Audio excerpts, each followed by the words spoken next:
اچھا محسن بھی آپ کا تعلق ایک ایسے ادارے سے جو کہ مینٹل ہیلتھ کے اوپر بہت زیادہ کام کر رہا ہے.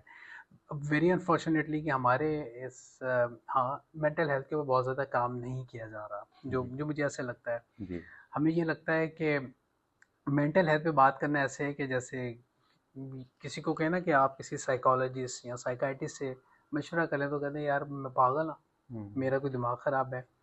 سو آپ کو لگتا ہے کہ جو مینٹل ہیلتھ ہے، ایک نارمل بندہ، ایک صحت مند بندہ، اس کو بھی ضرورت ہے کنسلٹنسی کی، اس کو بھی ضرورت ہے ایک مشورے کی، رائے کی؟ بالکل یہ جو آپ نے بات کی، مجھے 28 ایئر سے میں اس فیلڈ کے ساتھ وابستہ ہوں.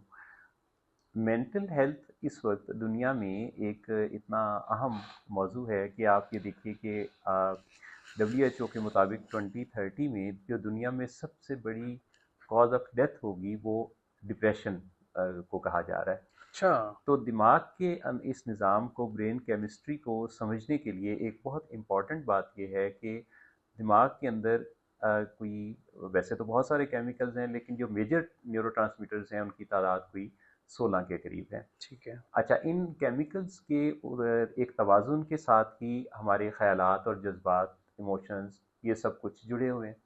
اچھا، اس برین کیمسٹری کے اندر کچھ لوگوں میں اونچ نیچ جب ہوتی ہے تو اسے کہتے ہیں کوئی مینٹل ہیلتھ چیلنج. جیسے اگر کوئی زارو قطار رو رہا ہے تو یہ سچویشنل ہے، تو اگر وقتی طور پہ ایسا ہے تو پھر تو کوئی سچویشن اس کی ذمہ دار ہے. لیکن اگر ایسا اکثر ہوتا رہتا ہے اور ایسا ہوتے ہوتے 1-2 مہینے سے بھی زیادہ کا عرصہ ہو گیا اور وہ بغیر وجہ کے بھی آنکھوں میں آنسو آ جاتے ہیں اور ایسی کیفیت بنتی ہے، تو پھر اس میں سیروٹونن ڈاؤن ہے، ایک نیورو ٹرانسمیٹر. اگر کوئی بہت زیادہ خوشی سے آپ کو چھلانگے لگاتا ہوا نظر آ رہا ہے اور بہت زیادہ اس طرح کے ایپیسوڈ اس کی زندگی میں آتے ہیں کہ بغیر وجہ کے بھی کوئی بہت ایکسائٹیڈ رہتا ہے اور رسکی فیصلے کرتا ہے، تیزیاں ہیں اس کے اندر، تو یہ ڈوپامین ہے جو اس کا ہائی چل رہا ہوں. ہے. اسی طرح سے ایڈرنلین ہے، انڈورفنس کا، باقی سب کیمیکلز کا اپنا رول ہے. تو یہ جو کیمیکلز ہیں اس میں کچھ بیماریوں میں کسی فرد کے اندر، خاص طور پہ نوجوانوں میں، جب ان کی بائیو میں کچھ تبدیلیاں آتی ہیں، بایولوجیکل ایج میں وہ قدم رکھتے ہیں، چینج آتا ہے تین کی ایج میں، تو کچھ لوگوں میں ان کے جو کیمیکلز ہیں ان میں کوئی عدم توازن، کوئی کیمیکل کم یا زیادہ بننے لگتا ہے. ٹھیک.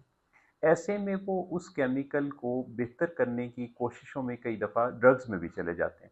کوئی دوستوں میں سے کوئی ان کو سگریٹ کی دعوت دے دیتا ہے جس سے ان کو ایک فیشن سے بات شروع ہوتی ہے اور پھر اس پر ڈیپینڈنس، اور پھر آگے وہ اپنا علاج کرنے کے لیے ہی مختلف طرح کی ڈرگز کا سہارا لینے لگتے ہیں. ٹھیک ہے. تو مینٹل ہیلتھ کی اس وقت جو ریشو، آپ بڑے چونکا دینے والے ریسنٹ جو اعداد و شمار ہیں ہاں.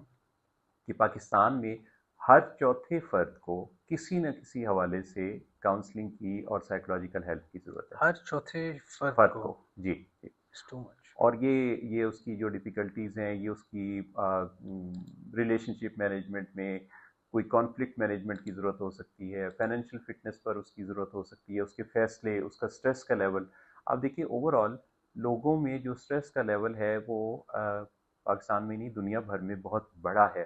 اس کی ایک سائنٹیفک ریزن ہے. ہاں.